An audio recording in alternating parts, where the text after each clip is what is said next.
What's up, guys? This is my top 10 things that happened in 2003. Number 10, Mario Kart Double Dash. Why haven't they done another Double Dash? Good question. Number 9, I was bored. If it weren't for that, I wouldn't be talking to you right now. Number 8, 2 ghost movies starring Elliot Page were released. Number 7, Saddam Hussein is captured. Ow, my head! My brain just hurt! So yeah, not one, but 2 bad ghost movies with Elliot Page in them were released in 2003. But we're only talking about that one. This movie has 3 different names. The marketing team didn't know how to market the movie, so the 3 names were Ghost Cat to appeal to horror movie fans, the cat who came back to appeal to family comedy fans, and Mrs. Ashborough's cat to appeal to, grandmas. You see, these are the most unflattering photos I've ever seen, even if some streaming services updated the poster to have his actual name. On this one he looks like a peach, and on this one he looks like he's high. This is a goddamn mess. But you know, this video isn't about a poster, it's about a movie. So anyway, let's watch Ghost Cat, the movie. This movie was brought to us by the goons over at Barnholtz Entertainment, featuring Michael Ontkeen. I don't know, that's just a funny name to me. Starts off with the titular Ghost Cat. Why is the rooster dead naming him? At the very least, it identifies this cat as the Ghost Cat. Meanwhile, this guy is, I think he's a robber. This guy snaps off a part of the fence, a dog appears, and the cat does this. Which makes the dog calm down or something. What is happening? Okay, and now Elliot is with his dad in a car. How can you write a book about ghosts of the American Revolution when you are a total non-believer? Good question. They make their way to the house that they're moving into. Hi, I'm Boyd Ashborough. It's like the title of the movie. One of them. This movie takes place in Ringwood, a town that I've never heard of until this movie, and I've never been a fan of it despite the fact that I've never even been there. For one, it's in New Jersey, and 2, it's way too close to Ringworm. Guys, you're covered in ringworm! So far, this cat doesn't seem very ghost-like. I mean, it's not like they can't even see the cat or whatever, the cat is just there.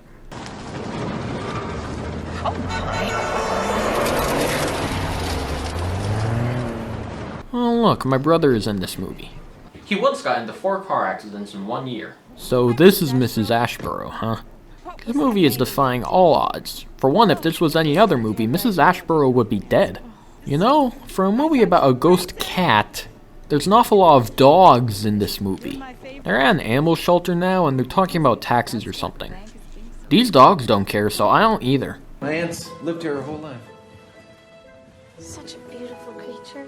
I mean, that's what I call any animal, so yeah. And hey, this frame is the frame they used for the poster. I think that's lazy. Or maybe it's this one. I'm splitting hairs here. Ashborough comes home, and I guess she didn't know about her nephew trying to sell the house. Have we met before? In a past life. Your face is very familiar to me. Alright. Have you ever heard of the Umbrella Academy? Or Peaches? The nephew and the dad come back, and now they have to leave. My card. Look at that subtle off-white coloring. Don't you understand? You have to sell. Why? Because you're gonna move in with me. We can play night crawlers together. And not worry about a thing. Oh, it sounds peachy. So you admit it? You know, for a movie called Ghost Cat, they sure do love talking about taxes and housing. The next scene is also pointless. The shelter girl from earlier is getting complaints about dogs. See, they knew that there's too many dogs in a movie called Ghost Cat, so they're retaliating. We then go to the library where Natalie runs into Mrs. Ashborough. They talk about taxes, I swear to God. I have the strong feeling that I have met you before. Ever heard of Juno? Or David Cage? So it turns out the reason Natalie looks so familiar is because she knew her mom. No, I was hoping that she was Natalie from the future, but I'll take what I can get. And just as we're glad this conversation wasn't about taxes or housing, this movie is like that one Jaden Smith quote. Can we talk about like the political and economic state of the world right now? So we learned that Boyd's company is about to be visited by the good ol' IRS. This is like 1% more interesting than the other money stuff. Also, the transition to this scene interrupted Mrs. Ashborough telling a story that actually sounded interesting, so we cut back to it when we have no context whatsoever. I'm sure that you're going to find a house that suits you. I just know it. Well, going by the title of the movie, this is probably gonna be your house. Then there's a scene in a bar about investments. Why is this in a movie about Ghost Cat? Boyd tries selling the house again to some big shot investor type, but he says no. Ghost cat. This next scene is when we finally get to see some ghost cat powers. And by that I mean we get a very confusing montage.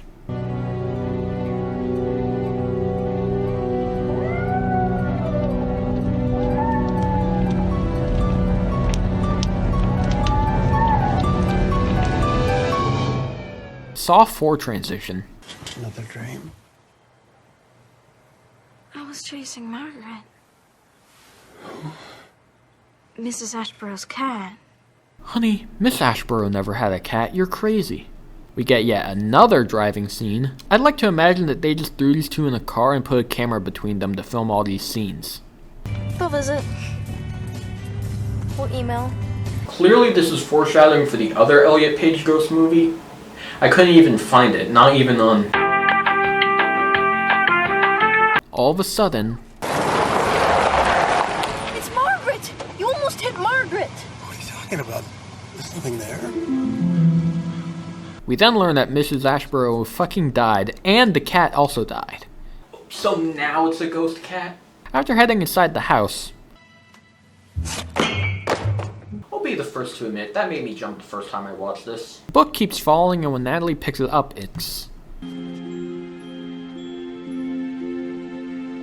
Oh, see, the ghost cat is the manipulated dead. Just kidding, it's A Midsummer Night's Dream. And it's signed by her mom. Dad, we have to buy this house. It's a sign. This was Mom's. For a hot second, I thought he was about to say, well, I don't know what you're talking about. This isn't signed.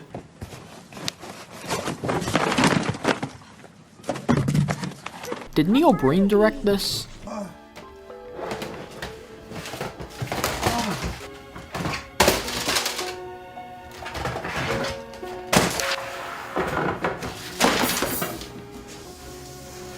All of a sudden, Jesse Pinkman over here decides to help Natalie.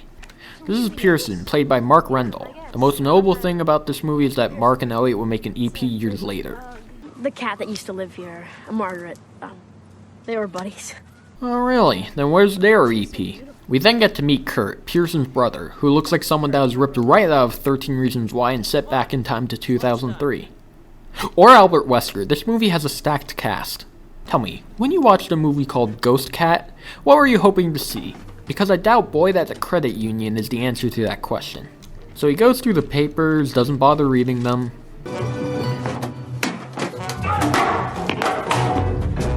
Yeah, that'll show him. Natalie is filling her fridge and hears some weird noises. Up yours, woke moralists. There he is. There's your chance for revenge, Elliot.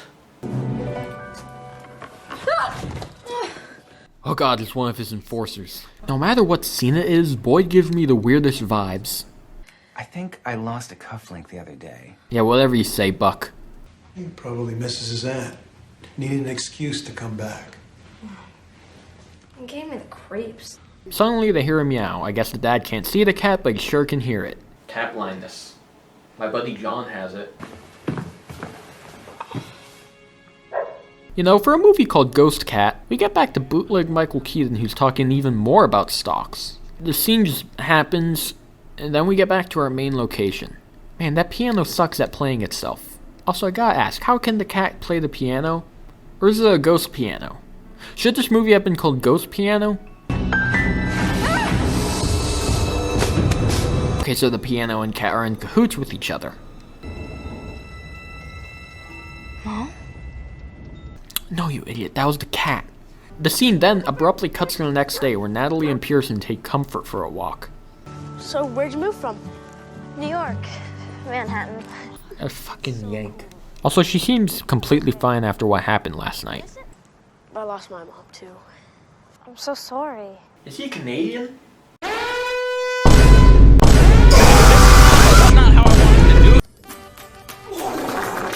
He's from Australia. Hey, mate, how about you go down to the billabong and get some chow for the old cake eater? What if I don't want to? They go over to Kurt, who works at the shelter. Then we get an animal montage. Usually the best part of the movie because we get to see creatures. I'd like to imagine that someone who worked on the movie just happened to own this place and said, you know what, let's take advantage of this. Have you ever been to New York? once. School trip. Well, me too. I got to eat pizza next to the Church of Scientology. The best part of this movie is interrupted by the worst character in this movie. With you, why are you so upset? I've never seen you like this before. Can we go back to looking at the dogs? So, my rightful inheritance was given to you and your zoo. Boyd, I mean, she used to... Farm, animal shelter, zoo. Nobody seems to know what this place is. Honestly, at this point, I'm fully expecting Boyd to become Patrick Bateman. Look, whether you like it or not, there is something in this house. I told you, I can feel it. When did that happen? Off screen? He's back again. Surprised he isn't listening to Huey Lewis in the news. Natalie and her dad decide to go for a walk. Right after she died, I thought I felt your mom's presence in the apartment. Why didn't we get a movie called Ghost Wife? We would like to think that Ichabod Crane is still out there riding through the night without his head. Okay, I don't know which version of Sleepy Hollow you're talking about, but it's not the Tim Burton version, so it's invalid. These two characters meet, and yes, they talk about George Washington. What else would they talk about? Boyd is once again being an absolute freak. Oh, that must be your aunt. If this scene were in any other movie, you'd be worried about them getting caught. I want Boyd to get caught. Or pursued by the ghost cat. Either option works. This guy's really cat blind. Just like John.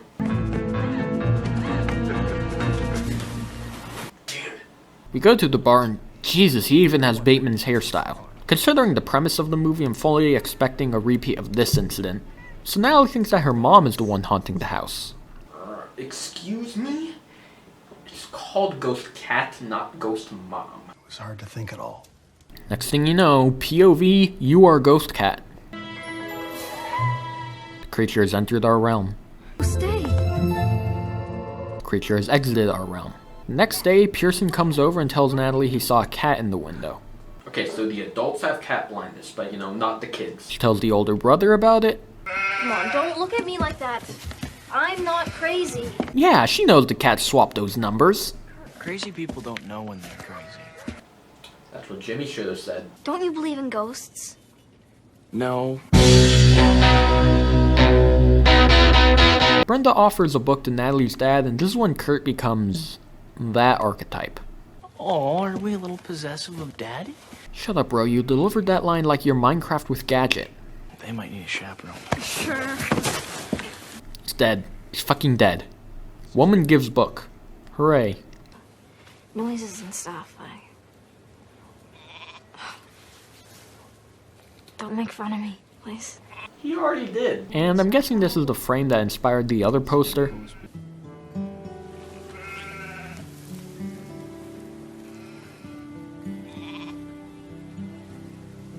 What is going on here? What is going on here? Movie, there's something called chemistry, and as far as I'm aware, they've known each other for less than a fortnight and less than a fortnight battle pass. I just shit out my ass. Then we have another scene about debt and finance. Show us ghosts. This movie has an interesting strategy of trying to make Boyd seem like a victim. To be honest, it doesn't work.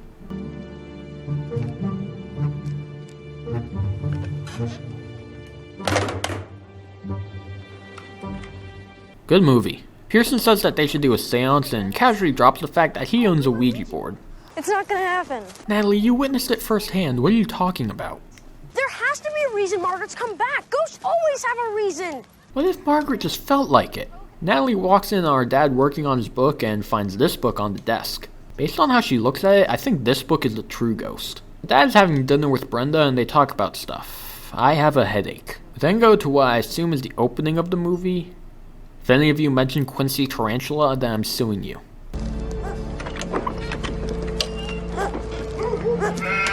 This asshole is gonna let the dogs out. Can't believe it. Natalie and Pearson are doing a seance. Kurt comes in. Jeez, can you knock? I would check if Mark is also Canadian, but I don't even know if that's Canadian. I think that's just a weird delivery. Please, spirit.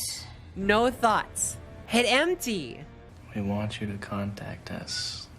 Oh, great spirit. Alligator tooth, snake skin spirit. If I'm being 100% honest, the scene feels like it's going on for 1 million years. Believe to make it work. Guess the ghost got impatient.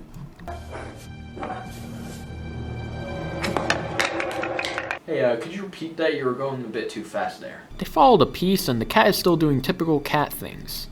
Look, the silly goose knocked over the flower. Cat food? And flour. So here's the question. Why would Margaret haunt you for a bag of food? I mean, I'd haunt somebody to evade taxes. The cat then knocks over a big thing of money. Natalie takes this as the cat wanting her to find that money. But it turns out there's another secret in there. A will. How did you find it? Margaret showed us. Okay, send her to the asylum. Animal Control brings back 2 of her dogs that got out and warns her about a petition to shut down her animal shelter. Someone says there's no such thing as haters, show them that. I swear I didn't let the dogs out. You sure you didn't set that fire, too? What fire? What are you talking about? Are you schizophrenic? Oh boy, the worst character. You just deposited $50,000. I can deposit more. She wasn't of sound mind. She was of sounder mind than you, Boyd. Boyd starts beckoning to the guy he's supposed to get the money to. Your plan didn't work, you didn't deliver. I'm afraid the Yakuza will have to chop one of your fingers off. So yeah, Boyd agrees to make sure she moves out. Okay, so this is the opening of the movie. Still don't want a single one of you to mention Colin Foot Fetish. Even if I kinda look like him. So then Boyd decides he's gonna let the dogs out, and nope. Actually, he's gonna gas them all. Geneva Convention? What's that? Margaret gets help from Natalie. Okay, so clearly this isn't the opening of the movie because Margaret has new plans. Those new plans include taking Natalie to the shelter so she can turn off the gas. Natalie, what are you doing here? You gotta get out! What are you doing here? Did Margaret also bring you? Okay. So what were you really doing there? Like I told Brenda, I thought someone might try and let the animals out again. I decided to check it out. The barn was full of fumes when I got here. No, that's wrong! We finally get an explanation for that fire line from earlier. So I went a little crazy after my mom died. A little? Also, Brenda is adamant that it's Kurt when there are so many signs pointing to it being Boyd that it's insane. Like, this dude is just bootleg Patrick Bateman, and somehow that isn't definitive proof that he's trying to sabotage her. Do you realize how dangerous it was? Margaret came and got me. Natalie, those are the voices. You can't give in to their demands. The next day, the Michael Keaton-looking guy comes over and asks if she's considered his latest offer.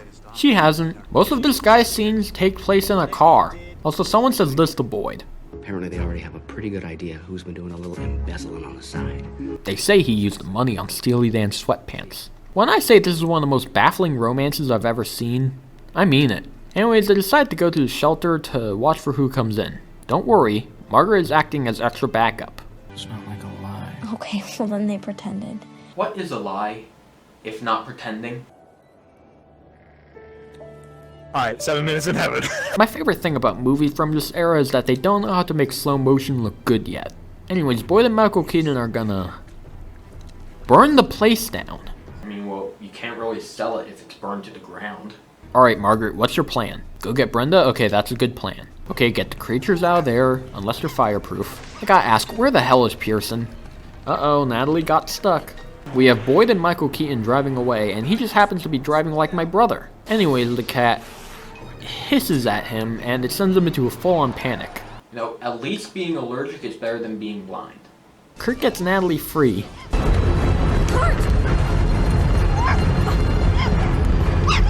What are you doing? To be fully honest, I don't think he knows what he's doing. He douses a blanket in water.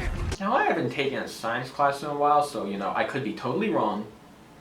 But I don't think it works like that. Police find the 2 goons while Margaret watches from the distance. So, Boyd's up to his eyeballs in charges. Mischief, arson, fraud, the works. And this all happened off screen. Oh hey, Pearson is back. Where was he? Do you see her? Yeah. And they lived happily ever after, with Margaret protecting them from all scammers and loan sharks. Okay, I've been waiting so long to finally finish this movie. I gotta tell John about the cure of cat blindness. What's the password? The emoji is overrated. Hey, so I was just about to call you. Wanna play Mario Party?